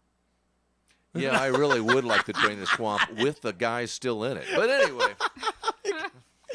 So before we went to the commercial break, we talked a little bit about the preservation of relationships, because really part of the reason why I'm so actively involved in politics is because so much of the most beautiful aspects of life in our country bow to politics. You're going to have a sucky life if you're growing up in the USSR circa 1970. Yeah. Like, you're not going to be able to economically thrive. You won't be able to provide for your children. It's going to drive you to alcoholism. You're probably going to start beating the one wife you might have been lucky enough to have and have a horrible, crappy relationship with your kids. It's still not a whole lot different now. Yeah, because, shoot, that's the fruits of central planning, right? If there's my heart breaks for the refugees in the Middle East. My heart breaks for the displaced people. We had this amazing interview 2 weeks ago with the ANERA folks, the American Near Eastern Refugee Association, if I'm pronouncing their name correctly, that's doing amazing work with displaced people. And we had the Olympic team this year. The refugees are fielding their own team because never before has there been more displaced people. There's more displaced people right now just from political turmoil and war than there is populations of countries that sit on the UN Security Council. So much bows to politics, and politics really determines the system that we live in. And I want there to be a system that we live in that promotes people getting together and learning to love each other. You know what I'm saying? And so that's why I got involved in politics, at least. Yeah, I've noticed lately one of the most divisive things we've got is our politics. All right? It's what makes America great. You look at our founding fathers. They were not in agreement. They were constantly battling, and they came from different backgrounds. Many of them were not even born in the United States. They came in as immigrants. Their children became citizens. There's so much going on here. Yes, many of them were slaveholders. They didn't understand the value of women or the value of slaves as human beings. There's a lot that needed to be learned, but they built a document, a constitution, which gave us the opportunity to create a great country. And we have to remember that always. Yeah, so here's my question. Is how do you approach, I notice a pitfall I get in is I think there's a lot, okay, if somebody says something, for example, disparaging that I know is not true, let's just say of a candidate that I supported, right? Okay. Oh, I heard he beats his wife, or just, like something like that. Okay. You're going to want to, if you're a true, I guess, believer of the party, or the person, you're going to want to defend that but you want to do it tactfully. You know what I'm saying? How do we engage? Like, let's just say me and Mark were in your chair. Do you have a chair like where we sit and like, you know, we get to lay down and the whole like psychologist experience, or is it just like a normal? Do you serve booze? Because I'm No. So how would you say if like I were your patient, your client, right? How do you approach those? How do you approach those situations without being offensive? I recognize that I think sometimes you just have to be offensive, and unfortunately, just like Rolling Stones get their edges taken off, I think no matter what, there's gonna be some offensive situations. I'm a stand-up comedian. You can't be funny without being offensive, okay? But I also don't want to be offending everybody all the time, or else then you just become a misanthrope. So what would your recommendation be for somebody that's like politically involved and vocal? How do they approach those conversations? What would be your advice for people really getting ready for this Thanksgiving weekend? Well, there's a few different things going on in your question. One of those things would be about addressing you and whatever the relative is saying and how that triggered you and why that triggered you. Because I like the word triggered. I feel like such a snowflake. It's awesome. Okay, keep going. Okay. So it's about, you know, taking ownership for the fact that someone's mouth was moving over here, and all of a sudden, all of your emotions started bubbling up, and you started feeling your heart closing and the heat rising and all this stuff, and now you're in the attack, and now you're in the defense, you know. So that's on you, right? And you have to take ownership for that. Oh, gosh, I hate this personal responsibility thing. Oh, jeez. Can't I just blame society and then say that it's, you know. Okay, anyway, keep going. All right. And then the other thing would be is, again, to really say, what is my intention here? So is my intention to be right, or is my intention to enjoy Thanksgiving? Come to Thanksgiving with a gratitude and appreciation for my family and the experiences that I've had. And if that is your intention, really at the heart of everything, then you're going to have to give up and let go of the need to be right. And your response could be something like, hey, you think so, huh? You know, or just like nothing that's going to like say that they're right, so I have nothing to agree that's with going them. to say that they're wrong, you know, and just sort of like, you know, let it go and enjoy the day, enjoy it, because there's so many things that are so much more beautiful during the holidays that don't need to be ruined with difference of opinion. It's not good to say it's okay to vent, you lost. Oh. Yeah, you know, if they need to vent, or if you need to vent, they need to go to a friend or a therapist or someone like that to go vent to. Can you recommend one? Could you recommend one by chance? Okay, we got to mention Not the show me. again. Let's get this show out there. All right, we got 30 seconds here. Once again, your show and when? And how do people contact you and meet you and know you and everything you? So the show is going to start in about a month. My program's the Legendary Love Program. You can contact me. I'm on Facebook, social media, Twitter, Marriage Coach 11 on Twitter, and my phone number is 661-347-8473. All right, awesome. This is Jessica Hartley, ladies and gentlemen of the Legendary Love Program. You've been listening to Problem Solver Politics.